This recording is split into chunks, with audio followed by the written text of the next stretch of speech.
Tribuners, Anda sedang menyaksikan live update Tribun News edisi Selasa 30 Agustus 2022. Sore ini akan kami sajikan informasi teraktual dan menarik yang dilaporkan secara langsung oleh reporter lapangan kami. Bersama saya, Meisa Desirait, inilah live update selengkapnya. Kadif Humas Mabes Polri Irjen Pol Dedi Prasetyo menyatakan dalam proses reka ulang atau rekonstruksi tewasnya Brigadir J, para tersangka akan memperagakan total 78 adegan. Adapun adegan itu dimulai dari kondisi saat di Magelang, rumah pribadi Verdi Sambo hingga akhirnya ke rumah dinas Verdi Sambo yang juga merupakan tempat kejadian perkara atau TKP tewasnya Brigadir J. Untuk informasi selengkapnya terkait rekonstruksi pembunuhan Brigadir J, akan disampaikan langsung oleh wartawan Tribun News Rizky Sandisaputra. Silakan rekan Rizky. Ya, selamat sore Mei dan juga Tribuners. Bisa disampaikan bahwa pada hari ini, tepatnya tadi pukul 10 waktu Indonesia bagian Barat, tim penyidik dan juga tim sus dari Mabes Polri menggelar reka adegan atau rekonstruksi terkait dengan tewasnya Brigadir Nofriansah Yosua Huta Barat atau Brigadir J di rumah pribadi dari mantan Kadif Propam Polri yakni Verdi Sambo. Tadi maksud saya Kadif Humas Divisi Mabes Polri yakni Irjen Pol Dedi Prasetyo mengatakan bahwa total akan ada 78 adegan yang akan dilakukan oleh para tersangka yang terlibat dalam insiden penembakan terhadap si Brigadir Joshua ini. Sedangkan update-nya Mei untuk saat ini proses rekonstruksi di rumah pribadi yang diketahui memang ini TKP pertama dari kejadian baku tembak, maksud saya penembakan terhadap brigadir ini sudah selesai dilakukan, sudah tuntas semua. Total tadi ada dari 78 adegan, 51 diantaranya dilakukan di rumah pribadi Verdi Sambo, di mana ini merupakan gabungan juga adegan yang berlangsung di Magelang begitu. Jadi untuk rekonstruksi kasus yang ada di Magelang semuanya digabung di rumah pribadi Verdi Sambo yang beralamat di Jalan Saguling 3, Duren 3, Kalibata, Jakarta Selatan. Sebagai informasi Mei dan juga Tribuner, saat ini seluruh rekonstruksi atau gelaran rekonstruksi masih terus dilakukan dan saat ini tim sus dan juga penyidik sudah mulai bergerak ke TKP penembakan atau tempat kejadian perkara penembakan itu di rumah dinas dari Verdi Sambo begitu yang beralamat di Komplek Polri Duren 3 Jakarta Selatan. Mungkin nanti akan bisa disampaikan lagi untuk perkembangannya. Untuk sekarang bisa disampaikan seperti itu dulu, Mei. Baik, terima kasih rekan Rizky atas laporan Anda. Selamat bertugas kembali dan Tribuners, wartawan kami juga telah menghimpun wawancara dengan Kadif Humas Mabes Polri. Berikut tayangannya untuk Anda. Akan meliputi 78 adegan.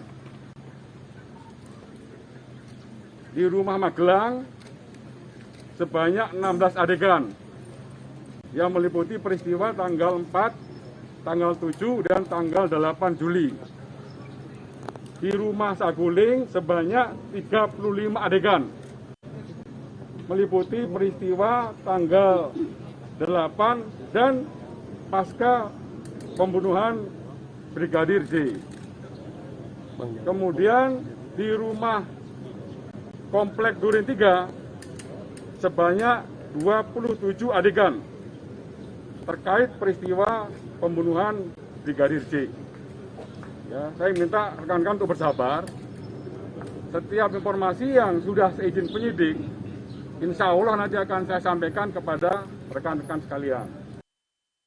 Sebanyak 78 adegan diperagakan oleh para tersangka saat rekonstruksi kasus dugaan pembunuhan Brigadir Yosua Huta Barat atau Brigadir J. Adapun rekonstruksi digelar di dua lokasi, yakni rumah pribadi di Jalan Saguling 3 dan rumah dinas di Komplek Polri Duren 3, Jakarta Selatan. Kadif Humas Mabes Polri Irjen Dedi Prasetyo mengatakan 78 adegan tersebut terdiri dari 3 bagian. Lalu di 35 adegan di rumah pribadi di Jalan Saguling yang mana kejadian itu terjadi pada 8 Juli lalu. Untuk laporan selengkapnya akan disampaikan langsung oleh wartawan Warta Kota, Ramadan yang kini sudah terhubung bersama kami. Silakan rekan Rama.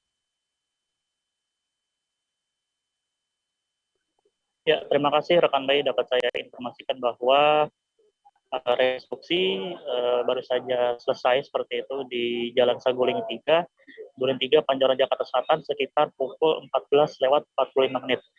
Dan sebanyak 4 mobil taktis seperti itu membawa pengacara dan rumah dinas Verdi Sambo yang ada di Kompleks Polri Duren 3, Pancoran, Jakarta Selatan. Dan berdasarkan keterangan dari Kadif Humas Mabes Polri, Irjen Dedi Prasetyo mengatakan bahwa memang sebanyak 78 adegan diperagakan oleh para tersangka di TKP di Jalan Saguling 3, Duren 3, Pancoran, Jakarta Selatan. Dan rekonstruksi digelar sekitar pukul 10 pagi dan adapun rekonstruksi yang digelar di rumah pribadi di Jalan Saguling ini terdiri dari 2 bagian seperti itu. Yang pertama, saat kondisi di Magelang, Jawa Tengah ada sebanyak 16 adegan dan sebanyak 35 adegan saat berada di rumah pribadi Verdi Sambo yang ada di Jalan Saguling seperti itu. Dan saat ini terpantau rekonstruksi berlangsung saat ini di rumah dinas Verdi Sambo yang ada di jalan, maksudnya di Kompleks Polri Duren 3, Pancoran, Jakarta Selatan. Dan nantinya pihak kepolisian akan memberikan keterangan terkait hasil dari rekonstruksi yang berlangsung pada hari ini. Namun belum diketahui secara pasti kapan rekonstruksi ini akan selesai seperti itu, rekan Mei. Baik, terima kasih rekan Rama atas laporan Anda dan Tribuners, wartawan kami juga telah menghimpun wawancara dengan Kadif Humas Mabes Polri. Berikut tayangannya untuk Anda. Pengawas eksternal juga hadir dari Komnas HAM juga sama, melihat adegan per adegan dan juga dari Kompolnas. Ya. Berarti dipastikan nanti akan tatap muka ya Pak, Baradae dan juga Verdi Sambo? Ya, yang namanya rekonstruksi, 5 tersangka yang dihadirkan nanti akan merekonstruksikan seluruh kegiatan-kegiatan yang dilaksanakan dan yang terjadi di 2 TKP tersebut. Oke, itu dulu teman-teman, nanti lagi. Hah? Hingga pukul berapa nanti rekonstruksi? Jam 10. Sampai jam berapa? Sampai jam berapa? Sampai apa? Sampai jam berapa Pak? Jam berapa? Berapa lama? Gak ngerti tuh aku. Kamu nih kalian nanya. Nanti coba kita ikutin dulu. Dikawal Brimob itu ya? Apa? Kedatangan FS itu yang dikawal Brimob tadi. Iya. Ya, oke. Pak, tadi naik mobil apa Pak? Ada rekonstruksi di Magelang juga Pak, itu berjalan bersamaan jam 10 atau gimana Pak? Apanya? Untuk rekonstruksi yang di Magelang. Hari ini jam 10 juga atau gimana? Iya, hari ini juga. Ya, nanti penyidik akan menginformasi hari ini juga. Kuasa hukum Brigadir Yosua Huta Barat Johnson Panjaitan mengaku rekonstruksi yang berlangsung hari ini tidak transparan, sehingga apa yang disampaikan Kapolri Jenderal Listio Sigit, Presiden Joko Widodo dan Menko Polhukam soal transparan rekonstruksi hanya omong kosong. Ia meminta awak media untuk terus mengawal kasus ini dan jangan sampai terjadi peradilan yang sesat nantinya. Untuk laporan selengkapnya akan disampaikan langsung oleh wartawan Warta Kota, Miftahul Munir yang kini sudah terhubung bersama kami. Silakan rekan Munir.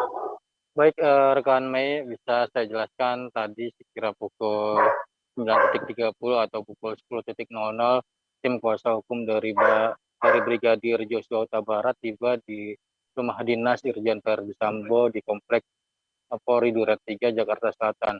Saat datang, tim kuasa hukumnya langsung dikawal oleh Provos dan juga aparat kepolisian lainnya untuk diarahkan ke rumah pribadi dari Irjen Verdi Sambo yang berada di Saguling, Jakarta Selatan melalui pintu belakang, artinya dari Kompleks Duren 3 ini bisa tembus langsung ke Saguling. Kemudian setiba di sana, di Saguling, tim kuasa hukum Irjen Verdi Sambo tidak diperbolehkan untuk menyaksikan secara langsung, sehingga ia menilai ada yang ditutup-tutupi sehingga tak transparan dalam rekonstruksi yang berlangsung hari ini di 2 tempat. Kemudian juga Johnson Panjaitan selaku tim kuasa hukum dari Brigadir Yosua mempertanyakan dari transparansi Kapolri Jenderal Listio Sigit dan juga Presiden Joko Widodo serta Komisi 3, sehingga ia rencananya akan melaporkan sikap dari Dirtipidum yang sempat mengusir tim kuasa hukum dari Brigadir Yosua Huta Barat di Saguling, Jakarta Selatan.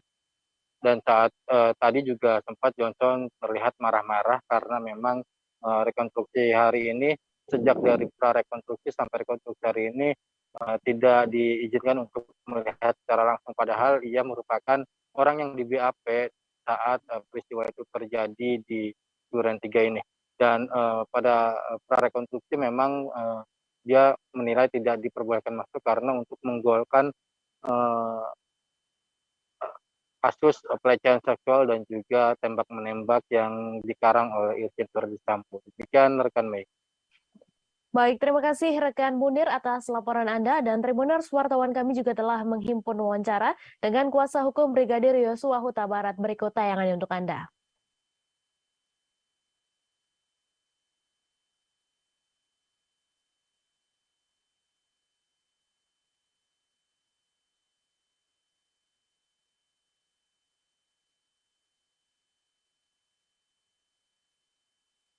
Perjuangan kita dan perjuangan rakyat sama cara kerja kalian melihat ini semua.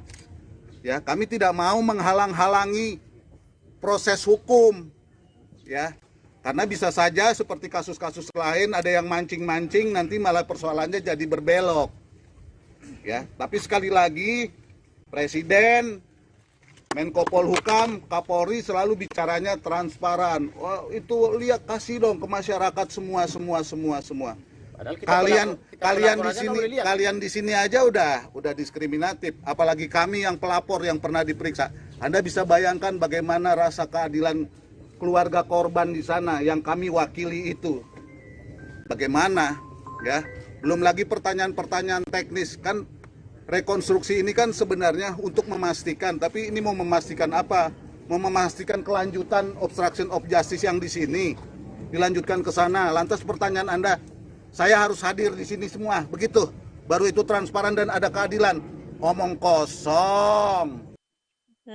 Polisi tim Subdit 3 Jatanras Ditreskrimum Polda Kaltara kembali meringkus pelaku judi di beberapa lokasi di Kabupaten Bulungan. Direktur Reskrimum Polda Kaltara Kombes Pol John Wesley Aritonang, Subdit 3 Jatanras Ditreskrimum Polda Kaltara kali ini berhasil mengungkap kasus perjudian di Bulungan pada Rabu 24 Agustus lalu. Sebelum pengungkapan, Jatanras Polda Kaltara mendapatkan informasi di Jalan Poros Bulungan, Desa Binai, sedang berlangsung kasus perjudian togel. Untuk informasi selengkapnya akan disampaikan langsung oleh wartawan Tribun Kaltara, Georgie Santana Silalahi, yang kini sudah terhubung bersama kami. Silahkan rekan Georgie. Baik, selamat sore Tribuner, selamat sore Mei. Benar, tim Jatanras Ditreskrimum Polda Kaltara hanya kurun waktu 1 malam kembali berhasil mengamankan 3 tersangka pelaku judi di Kabupaten Bulungan. Bahwasannya polisi tim Subdit 3 Jatanras Direktorat Reserse Kriminal Umum Ditkrimsus Polda Kaltara, di mana kejadian ini mengungkap kasus perjudian pada Rabu 24 Agustus 2022 lalu, yang berhasil mengungkap kejahatan perjudian dalam 1 malam, dan juga 3 orang tersebut tersangka pelaku perjudian ini ada di 3 lokasi berbeda-beda di Kabupaten Bulungan.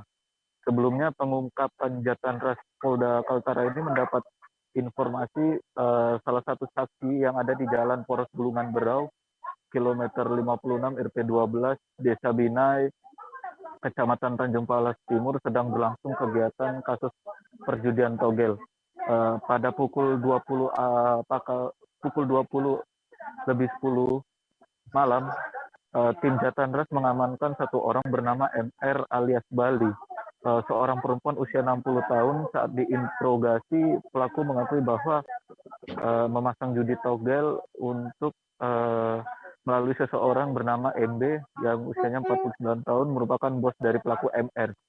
Tak ingin kehilangan jejak juga, kata Kombes Pol John Wesley Aritonang, tim Jatanras di Krimum Polda Kaltara berpakaian preman ini pun kembali bergerak menuju ke tempat tinggal MB yang dimana yang beralamat di Jalan Pantai Indah RT 05 Desa Tengkapak, Kecamatan Tanjung Selor, yaitu sekitar pukul 23 hari Rabu 24 Agustus, tersangka MB 49 tahun ditemukan dan mengakui sebagai pemasang judi togel menggunakan akses internet melalui handphone miliknya. Adapun aktivitas judi online ini ingin memasang nomor togel bisa melalui pelaku dengan cara memasang melalui WA ataupun langsung datang memberi kertas angka togel dan uang pasangannya. Kemudian penangkapan ketiga yaitu tak lama MB 49 tahun diamankan, ada pesan WA masuk ke handphone MB yang berasal dari RB 33 tahun untuk memasang angka. Bahwasannya tim Jatanras berhasil menangkap RB beralamat di Jalan Ki Hajar Dewantara RT 24 RW 08 Selimau 2 Kelurahan Tanjung Selor Timur. Dan RB pun diamankan pada pukul 12 malam, dan juga MR dan RB ini bertugas memungut angka nomor togel dari orang-orang yang beli dan uang pasangan togel kemudian disetor kepada MB. Lebih lanjut, kata Kombes Pol John Wesley Arianto Aritonang, adapun barang bukti yang diamankan dari tangan MR berupa uang sejumlah 503.000, satu handphone Oppo A9 2020 warna hitam, Oppo A5 2020, satu Vivo 1920 warna hitam biru, dan 2 buku rekapan nomor togel. Adapun juga barang bukti lainnya juga kata Kombes Pol John Wesley Arianto Aritonang berhasil mengamankan. Harapannya dari hasil tangkapan dari tim Jatanras Polda Kaltara ini, para pelaku nantinya akan mendapat hukuman sanksi dan tentunya jerat pasal berlapis, yang dimana pasal 303 ayat 1 ke 1 KUHP subsidiar 303 ayat 1 ke 2 KUHP tentang tindak pidana perjudian. Bahwasannya para pelaku tiga tersangka judi togel ini yang di Kabupaten Bulungan menjadi atensi utama untuk para masyarakat agar tidak melakukan hal-hal merugikan keamanan ketertiban masyarakat di sekitar Kabupaten Bulungan. Demikian Mei yang bisa dapat saya sampaikan, kembali ke studio. Baik, terima kasih rekan Georgie atas laporan Anda. Selamat bertugas kembali. Kita beralih ke informasi selanjutnya, Tribuners. Badan Pengawas Pemilihan Umum atau Bawaslu RI pada hari ini Selasa 30 Agustus menggelar sidang pembacaan laporan pelapor dan jawaban terlapor dalam dugaan pelanggaran administrasi pemilu 2024 yang dilakukan oleh KPU. Sidang dengan agenda tersebut yakni untuk 2 laporan, masing-masing dari Partai Kedaulatan Rakyat dan Partai Bhinneka Indonesia. Untuk laporan selengkapnya akan disampaikan langsung oleh wartawan Tribun News, Danang Tri Atmojo yang kini sudah terhubung bersama kami. Silakan rekan Danang. Ya, baik, terima kasih Mei. Ya, dalam sidang pertama untuk laporan Partai Kedaulatan Rakyat atau PKR, pelapor menjelaskan bahwa masalah mereka adalah saat pendaftaran di KPU pada 11 Agustus 2022. Data mereka dinyatakan tidak terdaftar dalam sipol sehingga berkas pendaftaran PKR dikembalikan oleh KPU. Kemudian pada tanggal 14 Agustus 2022 atau hari terakhir pendaftaran, PKR menyambangi helpdesk KPU untuk pencocokan data dokumen yang diklaim terkendala teknis. Namun data dokumen PKR yang ada dalam flashdisk tidak terbaca di layar KPU. PKR kemudian membuat surat permohonan secara tertulis agar pembacaan data dilakukan menggunakan gawai milik PKR dengan disaksikan oleh pihak Bawaslu. Alih-alih merespon surat permohonan tersebut, KPU justru langsung menerbitkan surat pengembalian berkas pendaftaran milik PKR. Oleh karena itu, PKR mengadukan permasalahan ini ke Bawaslu dengan petitum agar Bawaslu menyatakan surat pengembalian berkas dari KPU tidak berkekuatan hukum. Sementara dalam laporan Partai Bhinneka Indonesia atau PBI, mereka mengaku sangat dirugikan oleh KPU khususnya pada tahapan pendaftaran partai politik peserta pemilu. Bentuk kerugian tersebut yakni lantaran PBI telah mengunggah data keanggotaan parpol dalam sipol, di mana syarat kepengurusan provinsi menurut mereka telah terpenuhi seluruhnya. Namun data dalam sipol alami kendala sehingga data keanggotaan PBI yang menurut mereka seharusnya sebesar 216.000 anggota hanya tercatat dalam sipol sebesar 80.000 anggota. KPU selaku terlapor juga telah menyiapkan jawaban atas tuduhan-tuduhan tersebut. Anggota KPU RI Muhammad Afifuddin menyampaikan bahwa tuduhan PKR mengada-ngada dan tidak beralasan menurut hukum. KPU menyebut data dokumen PKR dalam flash disk yang diperiksa lewat laptop milik pelapor ternyata diubah oleh pelapor itu sendiri. Selain itu, ternyata berdasarkan hasil pengecekan, data milik PKR juga tidak lengkap dan tidak memenuhi syarat. Berkenaan dengan fakta tersebut, KPU menilai cukup bagi Bawaslu untuk menolak aduan pelapor. Sementara soal tuduhan Partai Bhinneka Indonesia, KPU menyatakan laporan pelapor tidak jelas. Pelapor juga dipandang tidak punya legal standing untuk membuat laporan ke Bawaslu. Adapun untuk sidang pembuktian terhadap dua laporan yang sama saat ini masih berlangsung. Sidang tersebut digelar dengan agenda pembuktian dari pihak pemohon. Demikian, Mei. Baik, terima kasih rekan Danang atas laporan Anda. Selamat bertugas kembali. Kabupaten Sumba Timur, Provinsi Nusa Tenggara Timur kini tanpa kasus positif COVID-19 dan masuk zona hijau. Setelah bertahan satu kasus selama hampir sepekan terakhir, pasien positif COVID-19 di Kecamatan Kota Waingapu, Kabupaten Sumba Timur, dinyatakan sembuh pada Sabtu 27 Agustus kemarin. Pemerintah Kabupaten Sumba Timur terus menghimbau masyarakat untuk waspada terhadap peningkatan kasus baru. Untuk informasi selengkapnya akan disampaikan langsung oleh wartawan Pos Kupang, Rian Nong yang kini sudah terhubung bersama kami. Silakan rekan Rian. Baik, Mei, Tribuners dapat saya laporkan dari Waingapu, Kabupaten Sumba Timur. Saat ini kondisi Kabupaten Sumba Timur sudah kembali ke zona hijau setelah pasien terakhir COVID-19 sembuh pada hari Sabtu tanggal 27 Agustus yang lalu.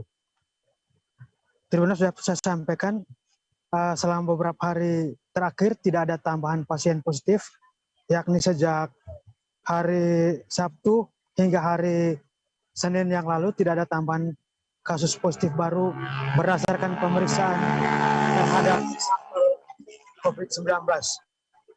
Kepala Dinas Kesehatan Sumba Timur, Tinus Jurumbaha mengatakan bahwa dengan tidak adanya kasus baru, maka kasus terakhir di Kabupaten Sumba Timur berjumlah sebanyak 7.618 kasus dengan 7.482 kasus sembuh dan 136 kasus meninggal dunia. Angka positif rate di Kabupaten Sumba Timur sendiri menjadi 9,01%, sementara angka kesembuhan mencapai 98,21% dan angka kematian bertahan pada posisi 1,79%.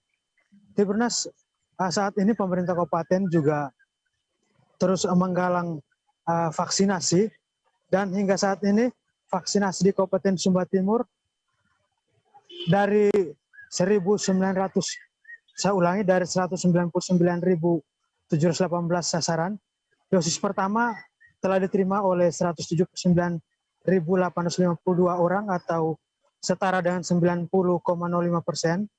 Dosis kedua diterima oleh 127.417 atau setara 63,80%, dan juga dosis ketiga telah diterima oleh 25.028 orang atau 12,53%.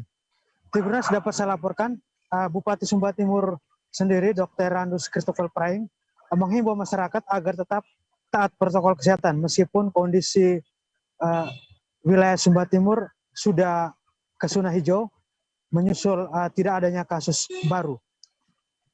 Bupati menghimbau masyarakat agar tetap taat prokes dan juga tetap melakukan vaksinasi sehingga situasi di Sumba Timur dapat berjalan dengan baik dan ekonomi dapat dipulihkan pasca COVID hampir berlangsung selama lebih dari 2 tahun.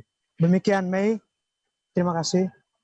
Baik, terima kasih rekan Rian atas laporan Anda, dan Tribuners, wartawan kami juga telah menghimpun wawancara dengan Bupati Sumba Timur. Berikut tayangannya untuk Anda. Di masyarakat, aktivitas masyarakat kita berharap kembali normal, tetapi dengan catatan tetap waspada untuk melaksanakan protokol kesehatan tersebut.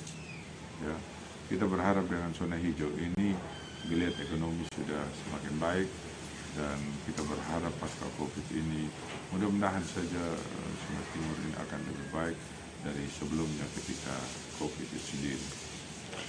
Dukungan atau intervensi pemerintah kepada masyarakat untuk meningkatkan ekonomi seperti apa pasca COVID ini, Bapak?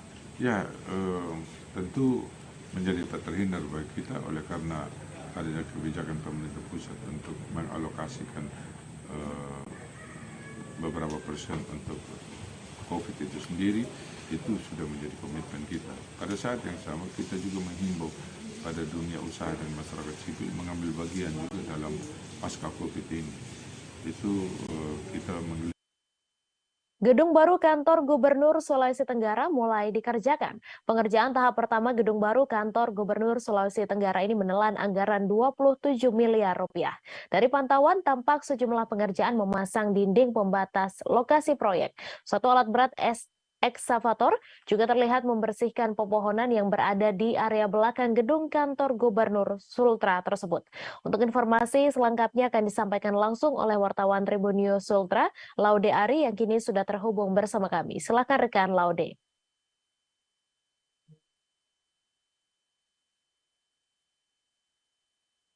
Terima kasih rekan Mei. Selamat sore Tribunes. Hari ini saya melaporkan terkait kondisi pembangunan gedung baru kantor Gubernur Sulawesi Tenggara yang kemarin mulai dilakukan pengerjaan di belakang kantor Gubernur Provinsi Sulawesi Tenggara. Dari pantauan yang kami lakukan di lapangan, tampak satu alat berat ekskavator melakukan pembersihan yang berada di belakang kantor Gubernur Sulawesi Tenggara yang menjadi lokasi akan dibangunnya gedung baru kantor Gubernur Sulawesi Tenggara yang setinggi 22 lantai.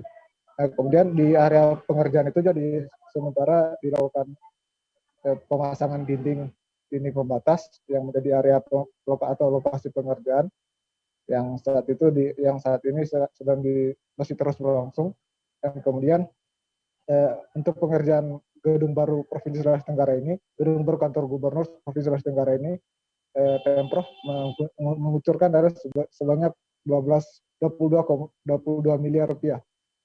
Dari keterangan Dinas Cipta Karya mengatakan bahwa anggaran ini merupakan anggaran tahap pertama untuk pengerjaan gedung baru kantor Gubernur Provinsi Sulawesi Tenggara. Untuk pengerjaan ini akan dimulai saat di Oktober mendatang. Untuk pengerjaannya sendiri, kata dari pihak Dinas Cipta Karya mengatakan bahwa untuk pengerjaannya saat ini masih akan dilakukan pemancangan tiang untuk menjadi fondasi gedung setinggi 22 lantai yang akan digunakan untuk Pemprov Sulawesi Tenggara itu.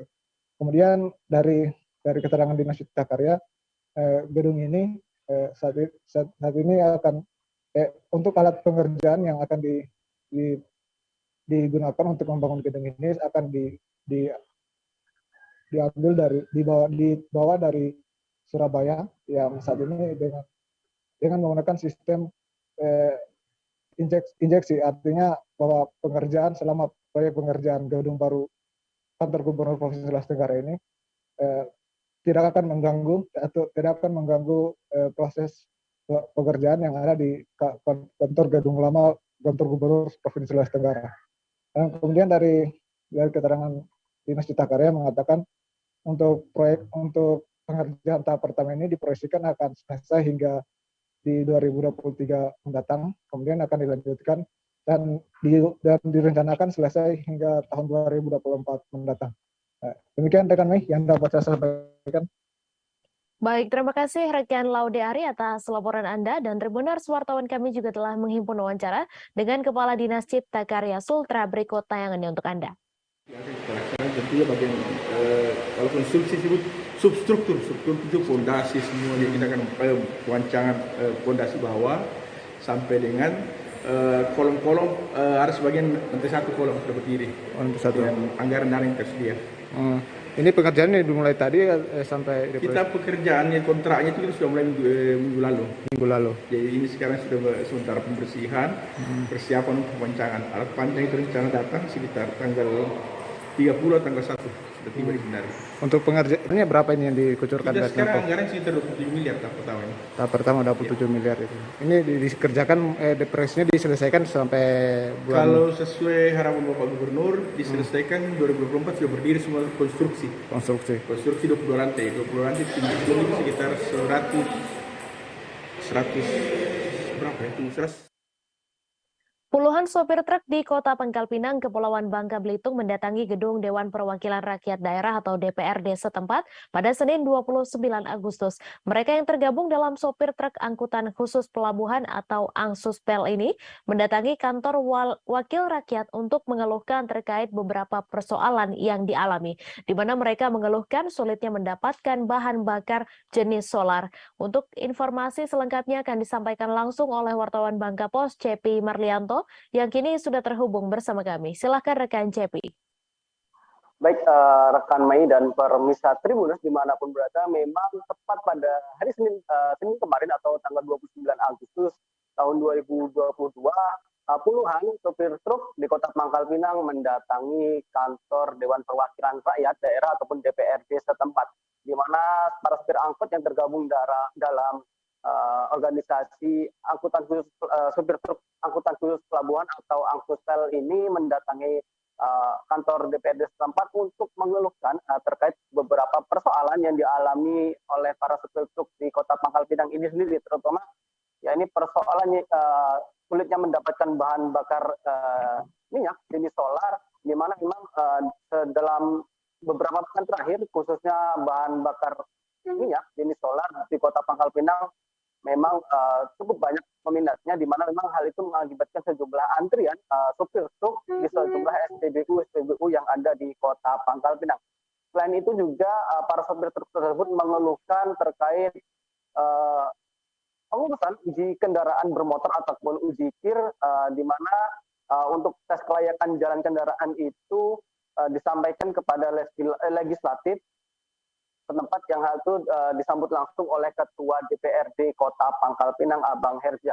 Sementara berdasarkan keterangan dari Ketua Angsuspel, Rahmat, mengatakan memang dalam hal itu terdapat dua tuntutan yang disampaikan oleh para sopir angkot. Pertama terkait kelangkaan BBM jenis solar dan proses pengurusan kir, di mana memang dengan sulitnya mendapat BBM jenis solar, para sopir truk bahkan mengalami kerugian yang cukup besar, di mana memang rata-rata para supir truk tersebut merupakan supir truk ekspedisi khusus pelabuhan Pangkal Balam, Kota Pangkal Pinang, di mana memang mereka mengirimkan pasokan bahan pokok penting dan sayur-sayuran. Selain itu juga beberapa bahan maksud saya barang-barang untuk kegiatan ekspor dan impor dari Provinsi Kepulauan Bangka Belitung dan ke luar negeri.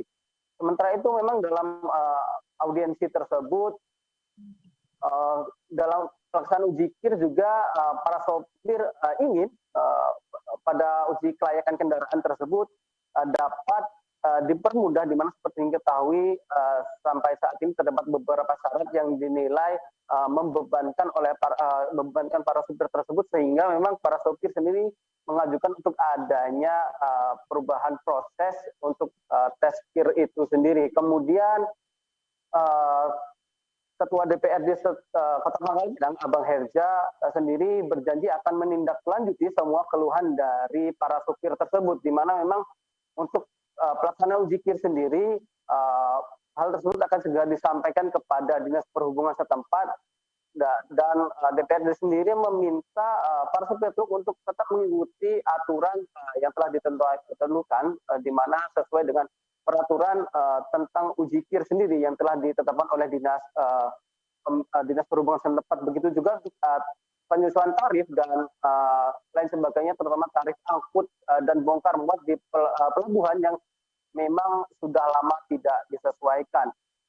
Sementara itu untuk kelangkaan BBM jenis solar sendiri, pada rapat tersebut juga DPRD setempat sempat memanggil pihak dari PT Pertamina, khususnya perwakilan Pangkal Balam, di mana memang berdasarkan keterangan dari berdasarkan keterangan dari pihak PT Pertamina sendiri, meminta para sopir truk untuk didata ulang, terutama para sopir truk yang tergabung dalam Angsuspel ini, di mana memang mereka nantinya akan diprioritaskan untuk mendapatkan bahan bakar jenis solar, di mana memang seperti yang diketahui dalam beberapa pekan terakhir kelangkaan BBM jenis solar terjadi di Kota Pangkal Pinang, di mana dengan adanya hal itu juga pihak Pertamina sendiri telah menyanggupi untuk mengirimkan sekitar 2,5 ton BBM jenis solar di satu SPBU yang berada di kawasan Kelurahan Air Hitam. Begitu rekan Mei, kembali ke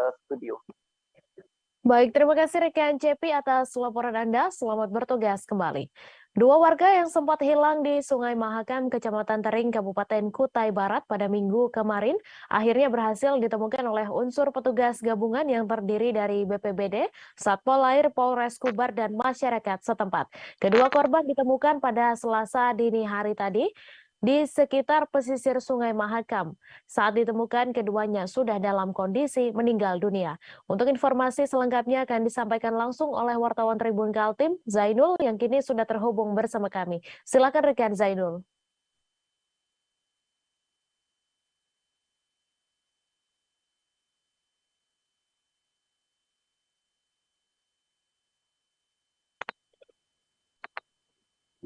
Di sini saya akan melaporkan kembali peristiwa naas yang menimpa dua orang pria di Kabupaten Kutai Barat, yaitu warga di Kecamatan Tering, Kampung Tering Ulu, Kabupaten Kutai Barat, mengalami insiden yang sebelumnya hilang saat pergi memancing di kawasan Sungai Mahakam. Jadi kedua korban tersebut merupakan mertua dan menantunya sendiri, di mana mertuanya bernama Alfonsius Satup, usia 54 tahun, dan menantunya sendiri bernama Rizky Saputra yang baru berusia 21 tahun. Jadi menurut keterangan petugas BPBD dan unsur tim SAR gabungan yang melakukan evakuasi terhadap korban, bahwa kronologi peristiwa hilangnya korban berawal dari ketika korban hendak meminta izin kepada pihak keluarga untuk mencari ikan di pesisir Sungai Mahakam di Kampung Tering Ulu, Kecamatan Tering, Kabupaten Kutai Barat pada hari Minggu kemarin, tanggal 28 Agustus 2022. Di mana saat itu korban pergi memancing menggunakan perahu kayu atau yang sering disebut perahu ketinting. Saat itu juga biasanya korban pulang dari memancing, yang memang aktivitas atau mata pencarian keseharian mereka adalah melaut atau memancing, ya, nelayan begitu. Di mana saat itu sudah sekitar pukul 5 sore, namun korban belum juga pulang ke rumah. Ketika dihubungi oleh pihak keluarga juga tidak tersambung. Karena panik dan khawatir dengan kondisi korban, pihak keluarga pun akhirnya melaporkan hal tersebut kepada pihak kepolisian melalui Polsek Tering. Dan oleh petugas kepolisian selanjutnya melakukan koordinasi dengan pihak Polres Kutai Barat melalui Satpol Airut dan Badan Penanggulangan Bencana Daerah Kabupaten Kutai Barat. Selanjutnya mereka melakukan penyisiran di sekitar pesisir pantai, sungai, dan dibantu oleh unsur pemerintah kecamatan setempat. Dan setelah dilakukan upaya pencarian selama kurang lebih 2 hari, korban akhirnya ditemukan sekitar pukul 02.14 WITA, Selasa dini hari tadi. Korban ditemukan dalam kondisi meninggal dunia. Saat ini jenazah korban sudah diserahkan oleh petugas gabungan kepada pihak keluarga korban. Kemudian untuk dugaan sementara, korban memang murni tenggelam dan dari tubuh jenazah kedua korban dalam kondisi utuh. Demikian untuk sementara, kembali ke teman-teman. Baik, terima kasih rekan Zainul atas laporan Anda. Selamat bertugas kembali. Kita beralih ke informasi selanjutnya, Tribuners. Mobil PCR Pemkot Manado senilai 8,7 miliar rupiah mubazir. Mobil tersebut diadakan pada tahun 2020 atau di masa pemerintahan Vicky Lumentut dan Mor Bastian dengan fasilitas yang mewah. Di saat angka COVID-19 melandai, mobil itu teronggok di parkiran pemerintah Kota Manado. Untuk laporan selengkapnya akan disampaikan langsung oleh wartawan Tribun Manado, Arthur Rompis, yang kini sudah terhubung bersama kami. Silakan rekan Arthur. Ya, selamat sore Mei dan Tribuners. Jadi bisa saya laporkan keadaan mobil PCR yang dibanderol dengan harga 8 miliar. Namun kondisinya kini sudah terabaikan, di mana mobil tersebut teronggok di parkiran kantor Pemkot Manado. Jadi mobil tersebut berpindah-pindah posisinya, awalnya di tempat parkiran motor, kemudian saat ini berada di tepi jalan. Jadi Tribuners, mobil PCR ini diadakan pada tahun 2020 atau pada saat kasus COVID sementara di Kota Manado. Kemudian fasilitasnya sangat luar biasa, sesuai dengan harganya yang 8 miliar. Jadi di situ bisa memeriksa hingga 300 hingga 700 sampel PCR setiap harinya. Namun pada pengoperasiannya terjadi kendala teknis sehingga mobil ini tidak bisa difungsikan, dan kendala tersebut bermacam-macam. Awalnya tidak tersedia regen, kemudian kendala-kendala lainnya, hingga kini di era pemerintahan baru mobil tersebut tidak digunakan lagi karena memang sudah tidak ada kasus COVID. Jadi memang pembelian mobil ini agak mubazir karena tidak pernah digunakan. Dan dari pemerintah Kota Manado saat ini sementara melakukan kajian tentang bagaimana baiknya dengan mobil tersebut. Jadi ada solusi untuk memindahkan peralatan-peralatan di dalam mobil itu ke lab. Namun di sini juga ada kendala bahwa memang keadaan di lab tidak sesuai dengan keadaan di mobil itu. Hingga ini masih dikaji bagaimana ke depannya mobil ini, karena memang kasus COVID juga sudah melandai dan tidak ada lagi pembatasan sosial. Jadi ini masih dalam kajian pemerintah Kota Manado untuk bagaimana ke depan mobil ini. Terima kasih, Nih. Baik, terima kasih rekan Arthur Rompis atas laporan Anda. Selamat bertugas kembali. Polda Jambi dan Polres jajaran berhasil meringkus 133 tersangka pemain judi online dan offline hasil operasi sejak 2 pekan terakhir. Direktur Kriminal Khusus Polda Jambi, Kombes Pol Kristiantori, mengatakan para tersangka diungkap oleh Cybercrime Polda Jambi, Polresta Jambi, dan Polres Muaro Jambi, di mana hasil pengungkapan terdapat 62 tersangka judi online dan 71 tersangka judi offline, mulai dari judi togel dadu dan tembak ikan. Untuk informasi selengkapnya akan disampaikan langsung oleh wartawan Tribun Jambi, Aryo Tondang, yang kini sudah terhubung bersama kami. Silakan rekan Aryo. Baik, terima kasih Mbak, dan selamat sore untuk Tribuners. Kami informasikan memang dalam 2 pekan terakhir, Polda Jambi dan Polres jajaran gencar melakukan razia dan patroli terhadap jaringan-jaringan atau situs-situs judi online untuk cyber. Kemudian ada judi offline, ada di antaranya dadu, kemudian judi tembak ikan dan togel. Nah, dalam kegiatan ini, Mei, sebanyak 133 orang diamankan, dan ini masih sebagai pemain. Dan keterangan daripada Direskrimum Polda Jambi, mereka akan menindak dan menelusuri mendalami daripada tersangka ini. Jika kemudian ada ditemukan aliran dana ke atas, maka pihaknya akan langsung menindak dan mengejar para bandar-bandar judi di Jambi.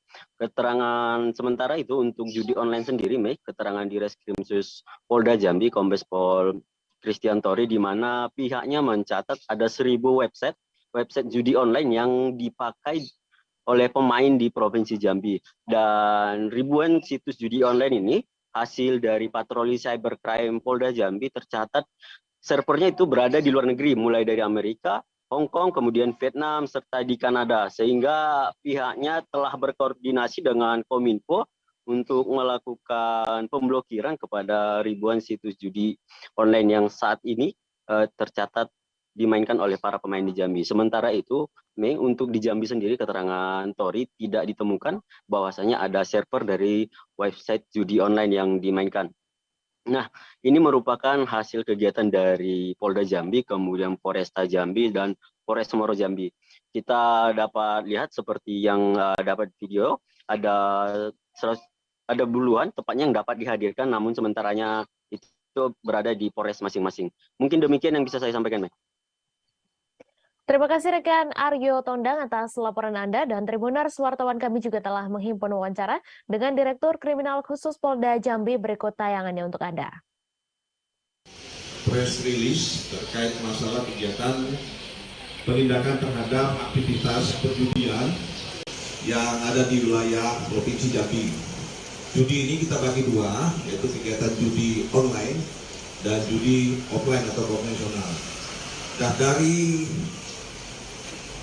2 minggu terakhir ini, ya, jajaran Polda Jambi telah melakukan penindakan terhadap para pelaku judi, baik judi online maupun judi offline atau judi konvensional. Hal ini dilakukan tindak lanjut dari perintah Bapak Kapolri kepada seluruh jajaran Polri yang ada di kewilayahan. Kemudian kita laksanakan sesuai dengan perintah Bapak Kapolri dan perintah dari pimpinan kami, Bapak Kapolda Jambi.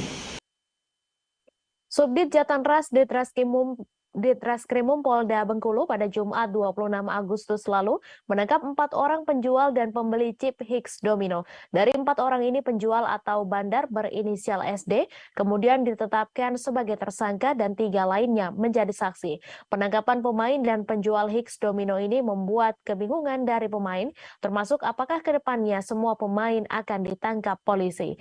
Untuk informasi selengkapnya akan disampaikan langsung oleh wartawan Tribun Bengkulu, Romi Juniandra, yang kini sudah terhubung bersama kami. Silakan rekan Romi. Ya, baik. Selamat sore Mei dan juga Tribuners. Dapat kami laporkan pada hari Jumat 26 Agustus 2022 lalu, Subdit Jatanras Ditreskrimum Polda Bengkulu menangkap 4 orang yang diduga menjual dan membeli chip Higgs Domino. Penangkapan ini Tribuners dilakukan di salah satu kelurahan, yakni Kelurahan Lingkar Barat di Kota Bengkulu. Dari tangan pelaku pada saat penangkapan, petugas mengamankan uang bukti sejumlah Rp8.800.000, kemudian ada juga CCTV, kemudian kalkulator dan buku rekap penjualan chip Higgs Domino ini. Nah, Tribuners, menurut keterangan kepolisian, dari 4 orang tersangka ini, kemudian dari 4 orang yang ditangkap ini, kemudian satu orang ditetapkan sebagai tersangka, yaitu berinisial SD, ber-KTP Kabupaten Seluma di Provinsi Bengkulu. Dari SD ini ditetapkan tersangka karena dia adalah bandar atau penjual dari chip Higgs Domino ini. Kemudian Tribuners, pihak kepolisian menetapkan tersangka penjual atau bandar Higgs Domino berdasarkan koordinasi dengan pihak kejaksaan. Dan hasil dari koordinasi ini disebutkan bahwa penjual dan pembelian chip domino ini sudah masuk dalam kategori judi, sehingga bisa dijerat dengan pasal 303 ayat 1 tentang perjudian. Kemudian dari keterangan SD, dia mengatakan bahwa dirinya mengepul, istilahnya mengepul, yaitu mengumpulkan chip Higgs Domino yang dijual oleh masyarakat seharga Rp60.000. Kemudian dijual lagi kepada masyarakat yang ingin membeli seharga Rp65.000. Sehingga dalam 1 bilion chip itu keuntungannya adalah Rp5.000. Dan SD ini atau tersangka ini beroperasi dari pagi hingga tengah malam. Dengan keuntungan perharinya bervariasi antara Rp200 hingga Rp500.000. Dan dari pihak kepolisian juga Tribuners mengatakan bahwa penjual atau pembelian atau peredaran dari chip Higgs Domino ini tidak lagi diperbolehkan. Jadi pihak kepolisian mengimbau seluruh masyarakat khususnya yang ada di Kota Bengkulu untuk tidak melakukan jual beli atau transaksi untuk chip Higgs Domino ini. Kemudian muncul juga pertanyaan apakah semua pemain dari game High Domino ini akan nanti kedepannya akan ditangkapi. Nah, menjawab keraguan atau pertanyaan tersebut, Direktur Ditreskrimum Polda Bengkulu, Kombes Pol Teddy Suhendiawan Sarif juga telah menegaskan bahwa di dalam game High Domino ini ada beberapa game yang masih bisa dimainkan oleh masyarakat seperti permainan biasa, bermain di kamar biasa yang tidak perlu top up chip dan tidak perlu melakukan pembelian chip yang di toko resmi itu berharga 125.000 dan jika ke bandar-bandar chip yang ada di masyarakat berharga 65.000 per 1 bilion. Jadi jika masyarakat masih bermain secara normal tanpa chip dan juga tanpa membeli chip maka masih akan diperbolehkan. Demikian Mei dan juga Tribuners, laporan dari Bengkulu, kembali ke Mei. Baik, terima kasih rekan Romi atas laporan Anda dan Tribuners, wartawan kami juga telah menghimpun wawancara dengan tersangka Direktur Ditreskrimum Polda Bengkulu serta Kasubdit Jatan Ras Ditreskrimum Polda Bengkulu. Berikut tayangannya untuk Anda. Bang, abang jawab aja bang, abang mulai main itu sejak kapan? Awal tahun. Awal tahun ini. Itu tahunya dari kawan atau memang dari teman? Dari teman juga. Nah, abang mulai menjual itu sejak kapan? Sejak awal tahun. Awal tahun nih. Oh, jadi sudah mulai main, dapat itu jual ya? Berapa bang keuntungannya bang kita jual main itu? Per hari. Per hari. Perputaran uangnya bang. Keuntungan tuh tergantung yang jual juga dengan kita ya. Kepada masyarakat yang berada di Bengkulu khususnya yang untuk memilih counter handphone, jadi tidak ada lagi yang menjual untuk chip ya. Saya ulangi lagi tidak ada yang menjual chip ya berupa permainan High Domino. Karena apa? Ini sudah melanggar daripada hukum ya. Kita akan kenakan pasal 303 ayat 1 ya untuk undang-undang perjudian ya. Jadi ancaman hukumannya 10 tahun penjara dengan denda 25 juta. Baik itu yang pemilik daripada counter handphone yang menjual chip maupun pembeli ya. Jadi satu dealernya 125. Kalau toko kan mahal.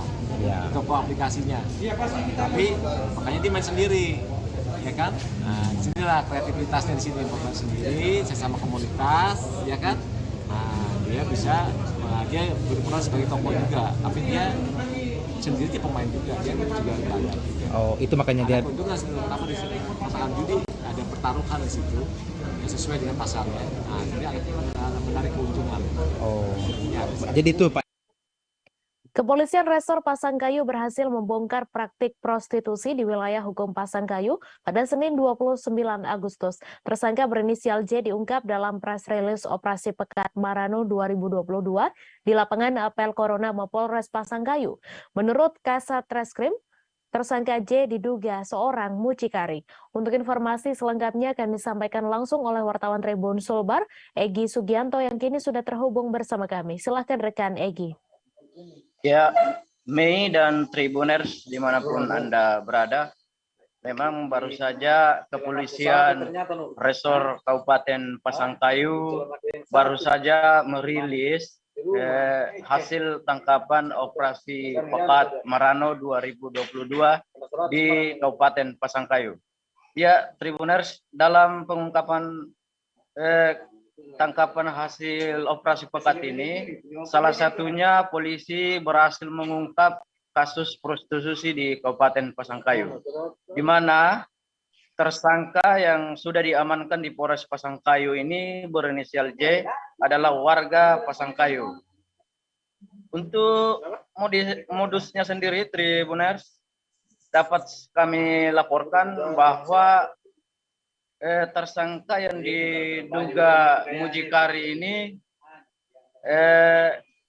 memasarkan seorang perempuan lewat fasilitas telepon seluler, di mana ketika ada yang memesan, kemudian dibawa ke hotel dan setiap transaksi ini tersangka J mendapat keuntungan Rp100.000.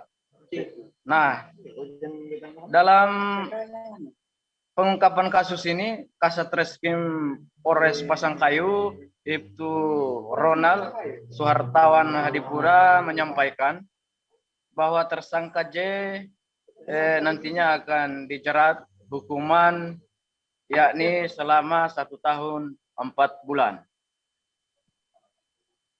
Demikian Mei informasi prostitusi online yang di Kabupaten Pasangkayu. Baik, terima kasih rekan Egy atas laporan Anda, dan Tribuners wartawan kami juga telah menghimpun wawancara dengan Kasat Reskrim Polres Pasangkayu. Berikut tayangannya untuk Anda.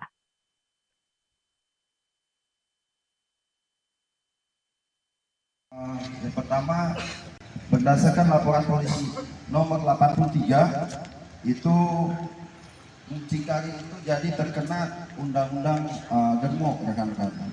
Jadi tersangka inisialnya J dengan cara, jadi ada seseorang yang memesan kepada saudara J untuk memesan perempuan, kemudian perempuan tersebut dibawalah oleh saudara J ke hotel. Kemudian setelah di hotel, dia meraih keuntungan 100.000 saudara J tersebut dari aktivitas prostitusi tersebut. Seperti itu rekan-rekan. Ini sudah berlangsung berapa lama? Untuk itu baru 3 bulan rekan-rekan dia laksanakan seperti itu. Kemudian untuk tindak pidana yang lainnya sedang kami dalami lagi. Berapa korban? Untuk korban sedang kami dalami. Untuk sekarang masih 1 orang korban yang dia bawa. Yang lain? Judi online. Tim pengawal Bupati Asahan mencuri handphone inventaris milik Bupati Asahan di rumah dinas Bupati senilai 36 juta rupiah. Dalam pengakuan tersangka, ia mencuri handphone milik Bupati Asahan tersebut dikarenakan sakit hati. Pasalnya, tersangka oleh Bupati Asahan dijanjikan agar ketiga anaknya diperdayakan untuk bekerja di pemerintah Kabupaten Asahan. Untuk informasi selengkapnya akan disampaikan langsung oleh wartawan Tribun Medan, Alif, yang kini sudah terhubung bersama kami. Silakan rekan Alif. Ya, terima kasih rekan Mei, terima kasih Tribuners. Perlu sampaikan bahwasanya kejadian pencurian ini terjadi pada 7 Juni 2022 lalu, di mana dalam aksinya Iwan alias Uleng yang merupakan pengawal Bupati Asahan menutupi CCTV yang berada di rumah dinas Bupati Asahan. Nah, saat itu Uleng masuk ke dalam rumah dinas Bupati Asahan melalui jendela, tepatnya jendela kamar pribadi milik Bupati Asahan. Nah, di sana Uleng membuka jendela dan jejaknya menggunakan obeng sehingga masuk ke dalam kamar Bupati dan menggasak handphone yang berada di dalam laci Bupati Asahan.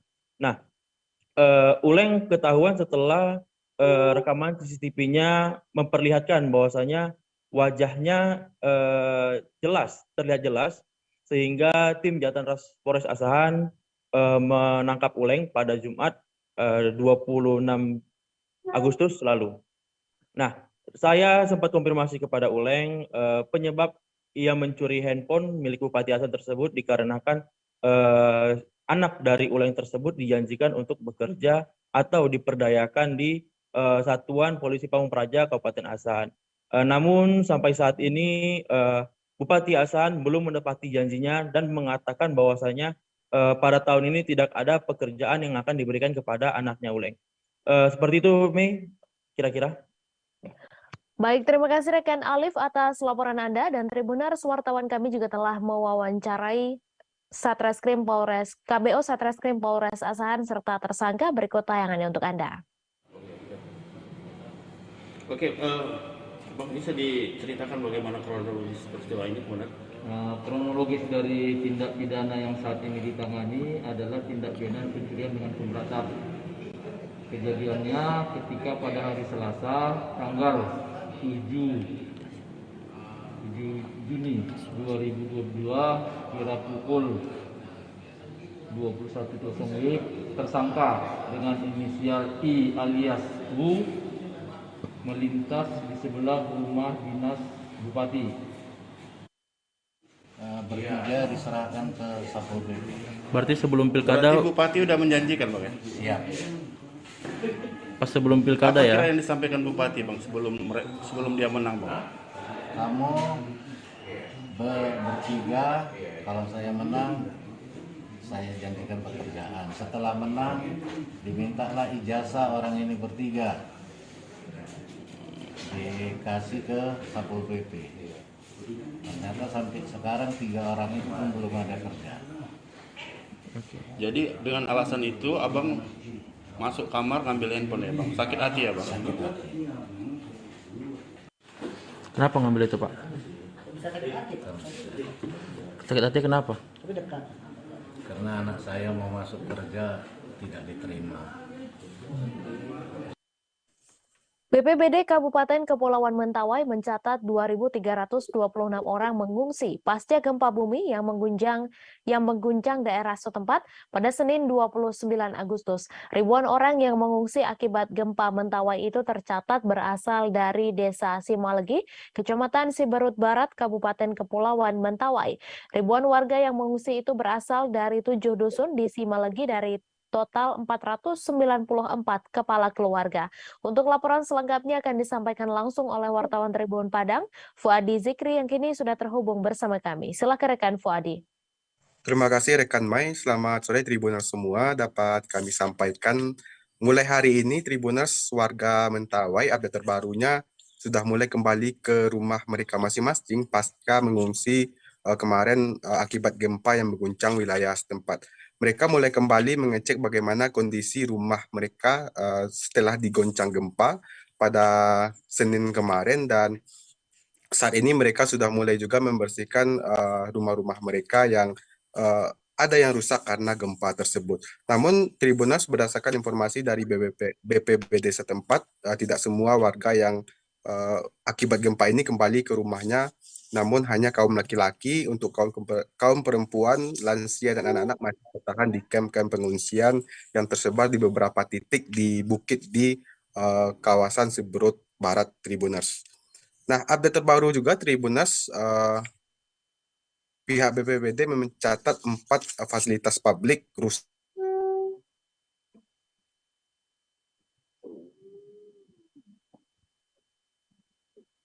Bangunan fasilitas publik Simalegi rubuh, satu bangunan rubuh karena guncangan gempa, dan kemudian gereja Simalibe di desa Simatalu, gereja Katolik juga mengalami kerusakan sedang akibat guncangan gempa yang terjadi pada Senin kemarin Tribuners. Kemudian SMP 3 Simatalu dan Puskesmas Bataik juga mengalami kerusakan ringan, mengalami retak-retak di beberapa bagian dinding, lantai, dan juga atap bangunan akibat guncangan gempa tersebut Tribuners. Saat ini BPBD setempat masih mendata dampak kerugian akibat gempa ini, mulai dari kerusakan rumah warga hingga fasilitas-fasilitas publik yang rusak akibat gempa ini. Kemudian BPBD juga terus mendata berapa total warga yang terdampak realnya dari gempa ini Tribuners. Update terbaru juga Tribuners, warga yang masih bertahan di kamp pengungsian saat ini mengalami kekurangan logistik karena memang BPBD setempat hanya bisa mengandalkan satu lumbung sosial yang berada di lokasi gempa, yang biasanya memang digunakan sebagai pasokan jika terjadi bencana di daerah Siberut Barat. Hanya satu lumbung itu yang bisa dimanfaatkan oleh BPBD sehingga masyarakat setempat saat ini kekurangan logistik. Nah, kantor BPBD yang berada di Tua Pejat yang cukup jauh dari daerah Siberut Barat cukup kesulitan untuk menempuh atau menjangkau Siberut Barat ini melalui via laut karena ombak dari Laut Selatan, maksudnya Laut Barat ini cukup tinggi sehingga BPBD sempat kesulitan menjangkau karena tidak adanya kapal yang bermassa besar sehingga BPBD setempat kesulitan. Nah, saat ini BPBD setempat masih menunggu kapal besar dari BNPB dan juga BPBD Sumatera Barat agar bisa menyalurkan bantuan ke daerah yang terdampak bencana. Kemudian Tribuners dapat disampaikan juga ada 3 gempa besar kemarin yang mengguncang wilayah Kabupaten Kepulauan Mentawai. Gempa pertama tercatat terjadi pada pukul 00.04 waktu Indonesia bagian Barat dengan parameter magnitudo 5,2. Kemudian disusul lagi dengan gempa susulan pada pukul 05.34 waktu Indonesia bagian Barat dengan parameter magnitudo 5,9. Kemudian pukul 10 waktu Indonesia bagian Barat, masih hari Senin itu juga Tribuners, disusul lagi dengan gempa yang lebih besar dari yang sebelumnya, yaitu magnitudo 6,4 yang kemudian dimutakhirkan oleh BMKG menjadi 6,1. Demikian rekan Mai dapat disampaikan dari Kota Padang, kembali ke studio. Baik, terima kasih rekan Fuadi Zikri atas laporan Anda. Selamat bertugas kembali. Hujan deras yang mengguyur sejumlah wilayah Kalimantan Selatan pada Selasa 30 Agustus dini hari menyebabkan sejumlah tempat kembali terendam air. Lalu lintas kendaraan bermotor pun tersendat, terutama kendaraan roda 2 karena arus air yang menyeberang jalan cukup deras. Namun kendaraan roda 4 masih bisa melintas. Untuk informasi selengkapnya akan disampaikan langsung oleh wartawan Banjarmasin Pos, Roy, yang kini sudah terhubung bersama kami. Silakan rekan Roy.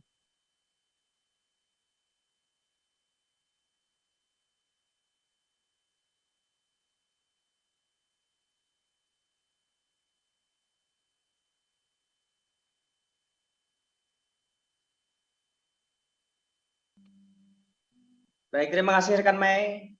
Dapat saya laporkan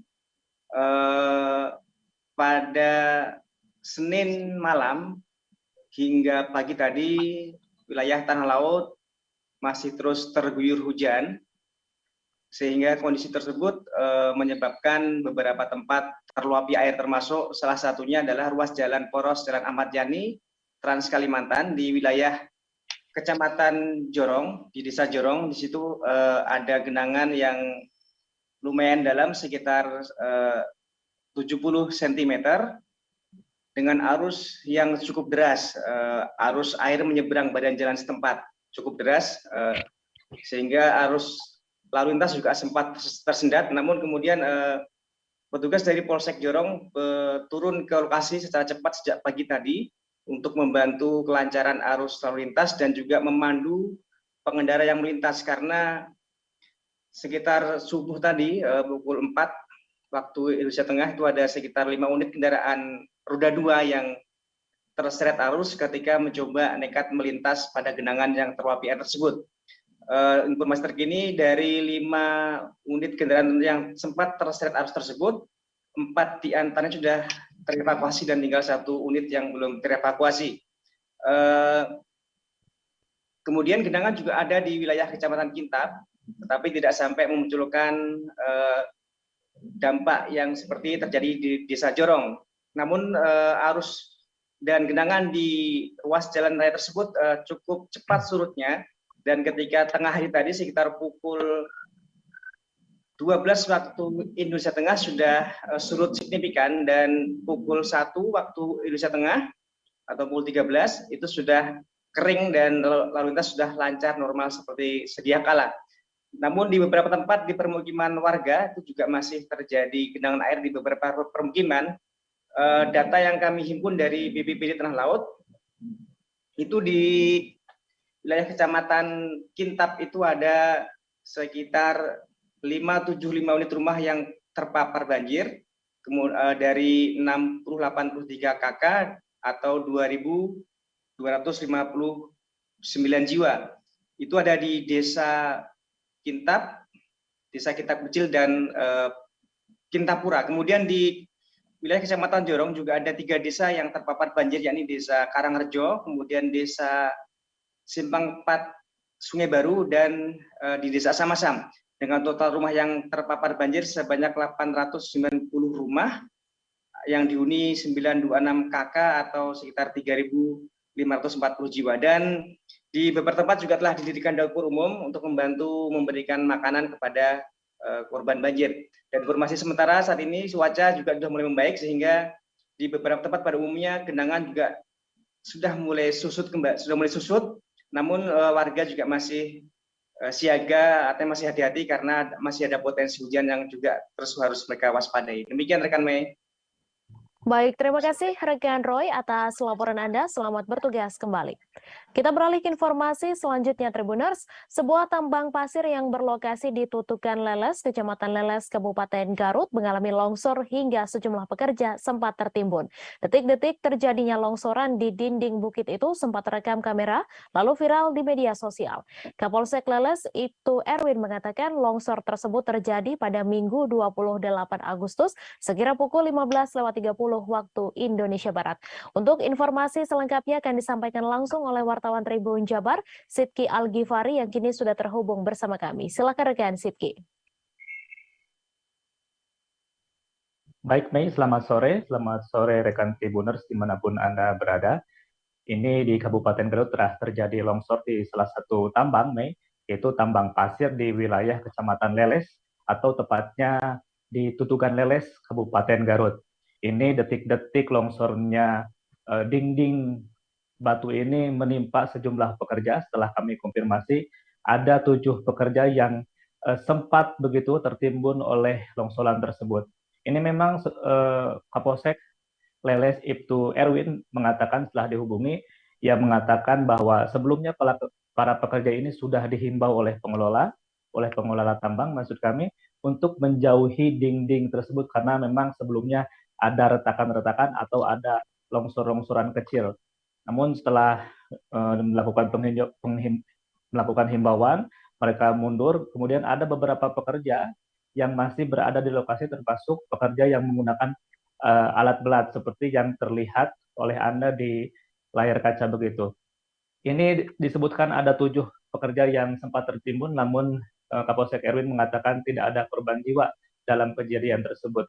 Ini memang videonya sempat viral di media sosial dan mendapat banyak beragam komentar tentunya dari para netizen di media sosial. Hingga berita ini turunkan, kami mencoba mengonfirmasi apakah tambang tersebut sementara ditutup atau tidak, namun hingga sore ini, Mei, belum ada jawaban terkait dari pengelola tambang bagaimana aktivitas sekarang di tambang tersebut, Mei. Baik, terima kasih rekan Sidki Al-Ghifari atas laporan Anda. Selamat bertugas kembali. Puluhan rumah di Jalan Muhajirin Pacilong, Kelurahan Kebon Pedas, Kecamatan Tanah Sareal, Kota Bogor terendam banjir. Puluhan rumah yang terendam banjir ini akibat Kota Bogor kembali diguyur hujan dengan intensitas yang cukup besar pada Senin 29 Agustus sore. Menurut pantauan di lokasi, banjir yang menggenangi puluhan rumah warga ketinggiannya hampir sedada orang dewasa. Untuk laporan selengkapnya akan disampaikan langsung oleh wartawan Tribun Bogor, Rahmat, yang kini sudah terhubung bersama kami. Silakan rekan Rahmat.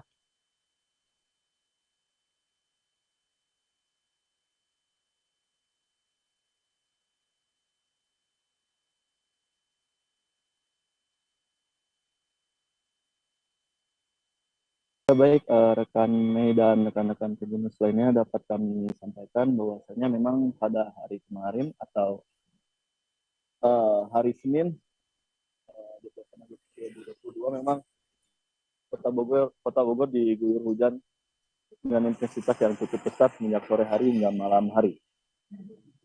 Terhitung mungkin kurang lebih hampir 3 jam Kota Bogor diguyur hujan dengan intensitas yang cukup besar pada hari kemarin.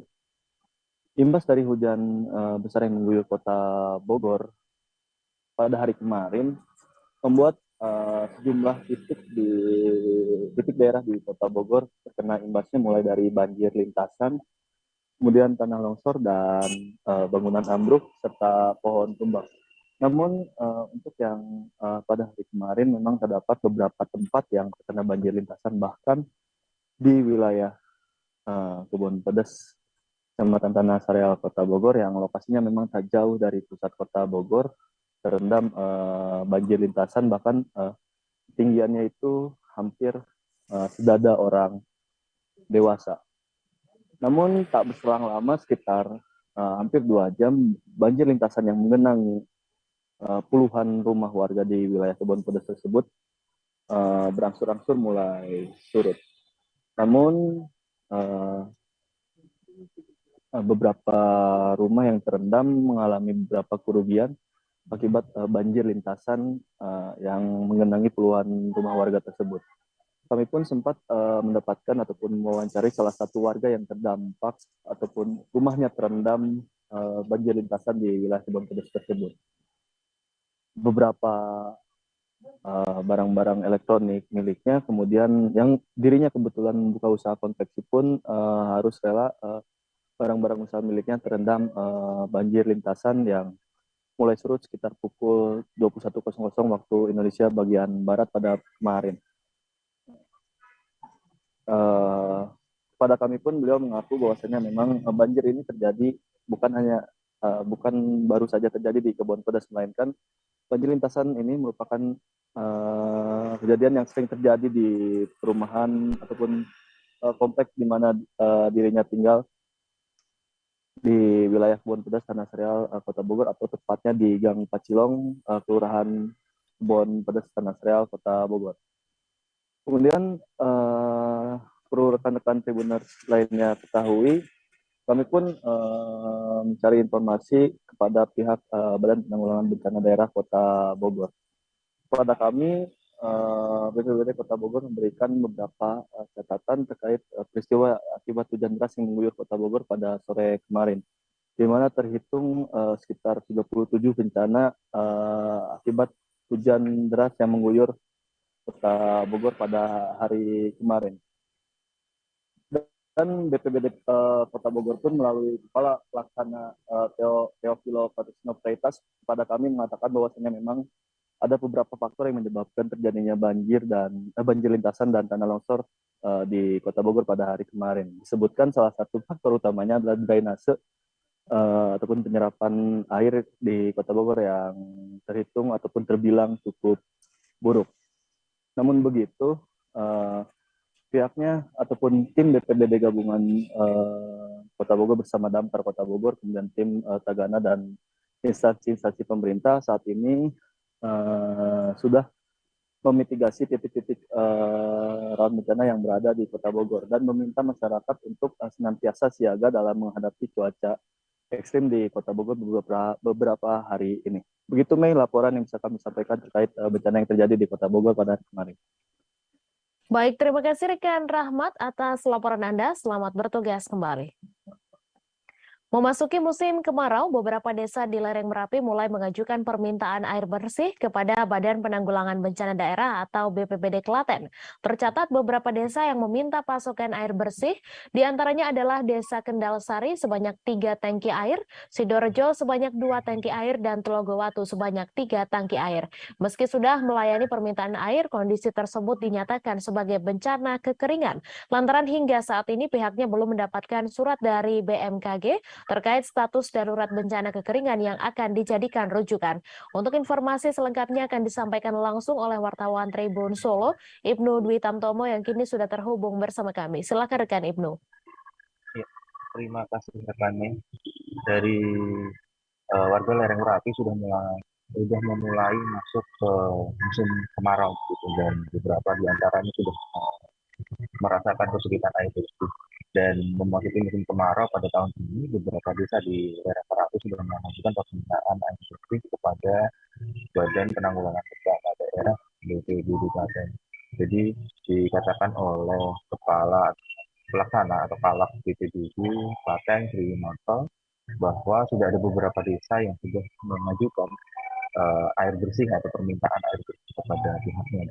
Dan tercatat beberapa desa yang sudah pasokan air bersih, diantaranya adalah Desa Kendal Sari sebanyak 3 tangki air, Sidorejo sebanyak 2 tangki air, dan Telogowatu sebanyak 3 tangki air. Dan untuk ukuran tangki air sendiri untuk 1 kali pengiriman adalah 5.000 liter. Dan selain itu pada Jumat pekan lalu, total ada 14 tangki yang telah disalurkan ke 4 desa, yakni di Desa Kendal Sari 4 tangki, Sidorejo 3 tangki, Telogowatu 3 tangki, dan Tampil ada 2 tangki air. Jadi penyebab rata-rata permintaan air bersih ini karena sumur yang milik warga mulai surut dan kering dan membutuhkan support air. Begitu yang dikatakan oleh Kalak BPBD Kabupaten Klaten. Dan meski sudah melayani permintaan air, namun ditegaskan saat ini belum masuk kondisi bencana kekeringan. Karena hingga saat ini pihaknya belum mendapat surat dari Badan Meteorologi, Klimatologi, dan Geofisika atau BMKG terkait kasus darurat bencana kekeringan yang terjadi atau yang akan dijadikan rujukan oleh pihak BPBD Klaten. Dan sehingga permintaan yang dilayani untuk saat ini hanya permintaan berdasarkan permintaan warga atau kepala desa setempat. Dan Winoto juga menjelaskan bahwa permintaan air bersih untuk tahun ini tergolong rendah dibandingkan tahun sebelumnya di bulan Maret. Dirinya menduga bahwa lantaran hujan juga masih kadang turun di Klaten atau di lereng Merapi gitu. Dan untuk Klaten sendiri sudah masuk musim kemarau. Dijelaskan juga bahwa kemarau untuk tahun ini agak sedikit berbeda lantaran kemarau tahun ini adalah kemarau basah, dan dapat diartikan bahwa meski sudah memasuki musim kemarau, namun hujan juga masih tetap turun begitu. Bahkan di beberapa tempat di daerah Kabupaten Klaten juga masih terjadi konflik. Dan saat ini program penyediaan air minum dan sanitasi atau PAMSIMAS yang sudah berfungsi terutama untuk menangani keperluan air bersih di daerah lereng Merapi disebut juga menjadi latar belakang atau menjadi alasan kenapa pasokan atau membuat warga di lereng Merapi pasokan untuk airnya sendiri masih tercukupi. Dan sumber air di daerah Bogor juga sudah mengalir lancar, yaitu di arah atau yang melayani di daerah Badarante, Sidorejo, Panggang juga relatif terpenuhi daripada tahun kemarin.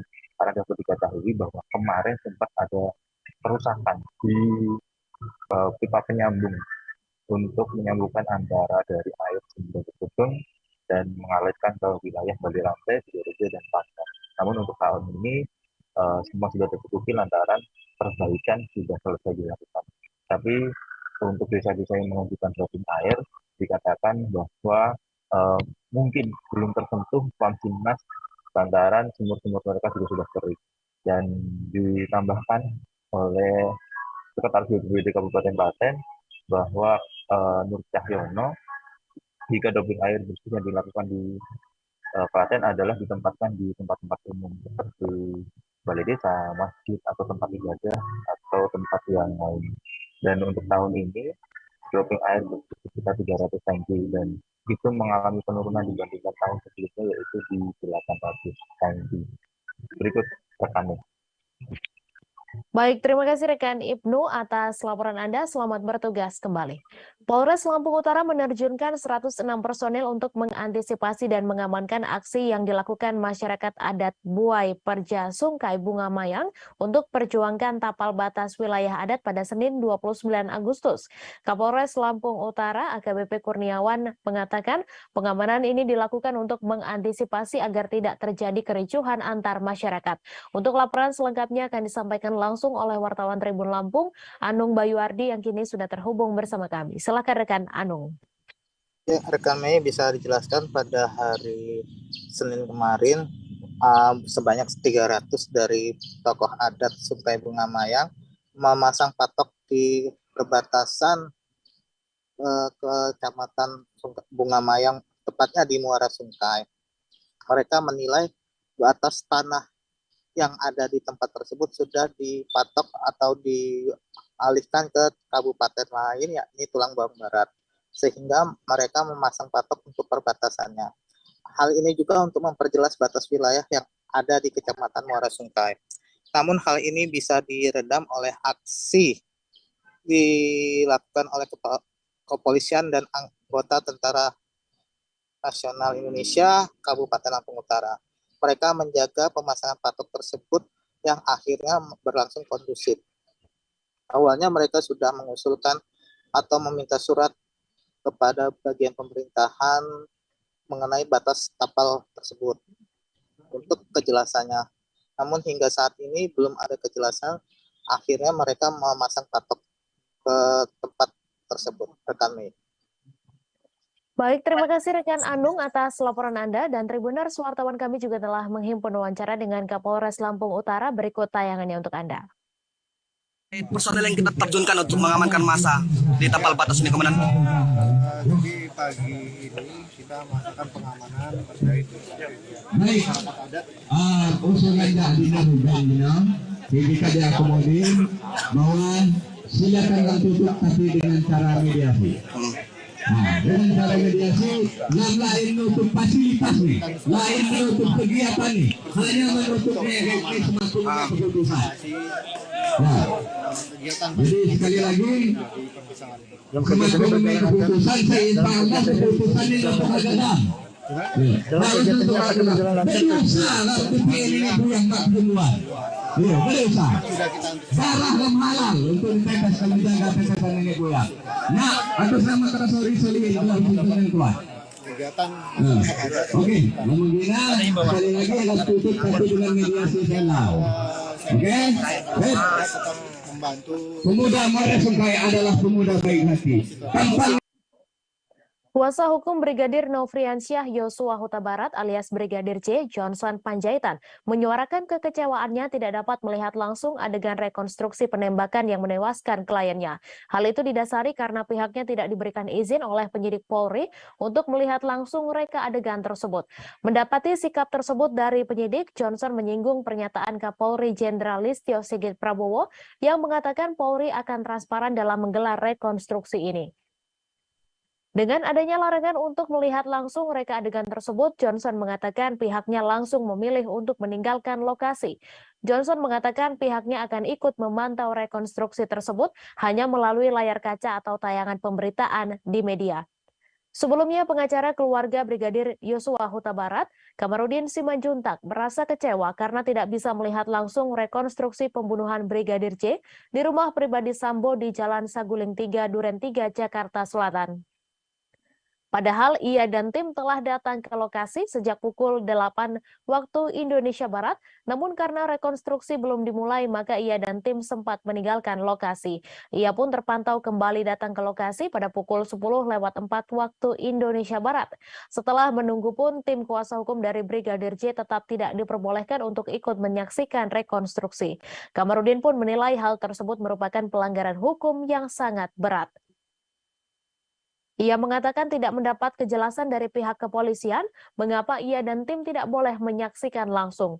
Kamarudin mengatakan pihak kepolisian hanya mengatakan ia dan tim tidak boleh menyaksikan langsung.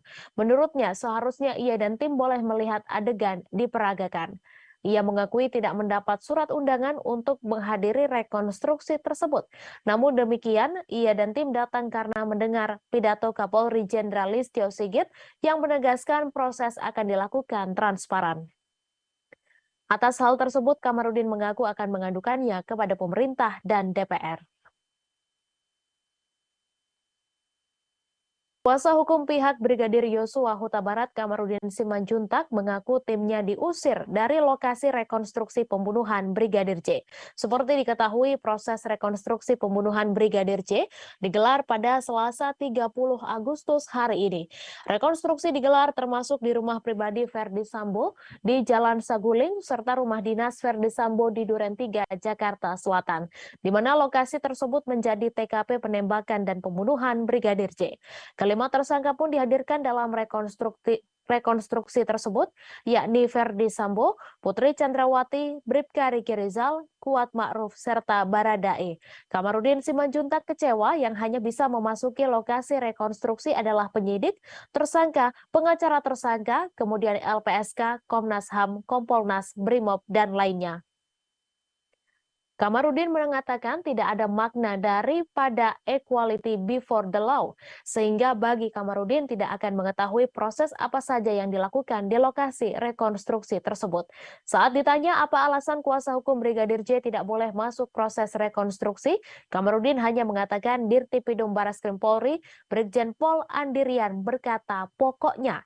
Kamarudin mengatakan Dirtipidum menyebut jika pengacara pelapor tak boleh melihat, padahal jika memang transparansi maka diizinkan untuk melihat. Kamarudin pun memilih untuk meninggalkan lokasi karena hal tersebut. Terkait hal tersebut, Kamarudin pun akan membicarakan masalah itu ke menteri dan kini sudah ada komunikasi. Ia pun menyebut harus ada yang diberhentikan dari jabatannya dalam waktu dekat.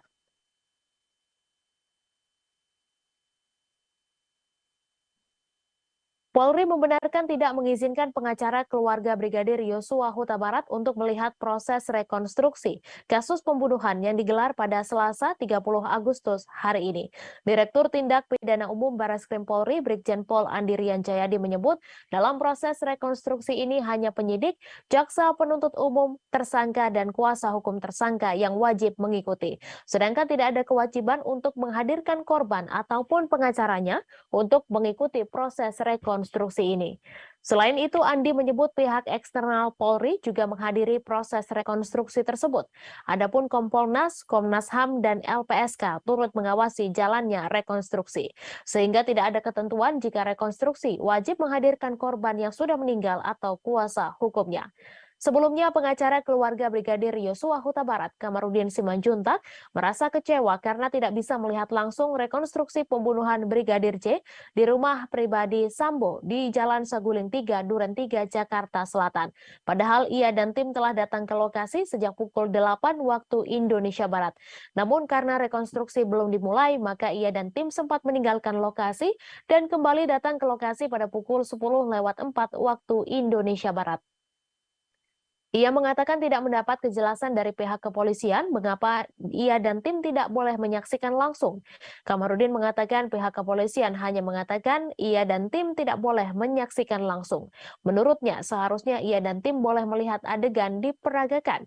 Ia mengakui tidak mendapat surat undangan untuk menghadiri rekonstruksi tersebut, namun ia dan tim datang karena mendengar pidato Kapolri Jenderal Listio Sigit Prabowo yang menegaskan proses akan dilakukan transparan.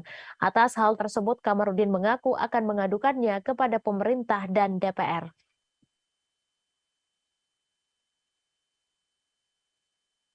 Tersangka dalam kasus dugaan pembunuhan berencana terhadap Brigadir Nofriansyah Yosua Huta Barat alias Brigadir J, Baradae, memeragakan adegan mengambil pistol dari dalam mobil yang terparkir di rumah pribadi Verdi Sambo di Jalan Saguling 3, Duren 3, Jakarta Selatan pada hari ini.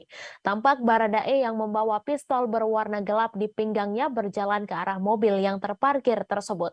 Ketika membuka pintu, Baradae kemudian memeragakan adegan mengambil pistol berwarna cerah dari dalam dashboard mobil tersebut. Pistol berwarna cerah tersebut kemudian dimasukkan ke dalam sebuah tas kecil hitam. Tas hitam tersebut kemudian dibawanya menemui dua tersangka lainnya, yakni Bribka RR dan KM yang sedang duduk di depan rumah. Selanjutnya, Baradae kemudian membawa tas tersebut masuk ke dalam rumah. Adegan tersebut diperagakan Baradae dalam rekonstruksi pembunuhan Brigadir J. Sebelumnya, sebanyak 35 adegan akan diperagakan para tersangka kasus pembunuhan berencana terhadap Brigadir Yosua Huta Barat di rumah pribadi Verdi Sambo di Jalan Saguling 3, Duren 3, Jakarta Selatan. Kadif Humas Divisi Mabes Polri Irjen Pol Dedi Prasetyo mengatakan adegan yang diperagakan di rumah pribadi Sambo di Jalan Saguling 3 meliputi peristiwa tanggal 8 Juli atau hari tewasnya Brigadir J dan setelah Brigadir J tewas. Rekonstruksi kasus pembunuhan terhadap Yosua Huta Barat digelar pada Selasa 30 Agustus hari ini. Berdasarkan pantauan, rekonstruksi dimulai sekira pukul 10:15 waktu Indonesia Barat. Rekonstruksi ini menghadirkan 5 tersangka yang telah ditetapkan, yaitu Verdi Sambo, Putri Chandrawati, Barada Richard Eliezer atau Baradae, Bribka Riki Rizal, dan Kuat Ma'ruf. Adapun rekonstruksi ini akan memeragakan 78 adegan, dengan rincian 16 adegan adalah peristiwa yang terjadi di Magelang pada tanggal 7-8 Juli 2022, lalu 35 adegan memeragakan peristiwa yang terjadi di rumah pribadi Verdi Sambo di Jalan Saguling dan 27 adegan di Komplek Duren 3 yang merupakan rumah dinas mantan Kadif Propam Polri tersebut.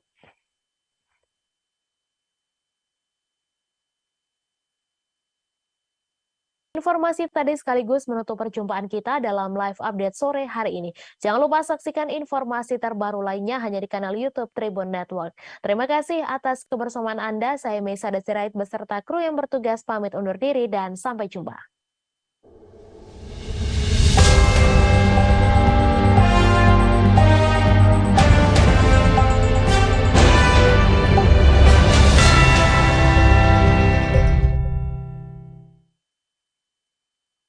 Jangan lupa like, subscribe, dan share ya!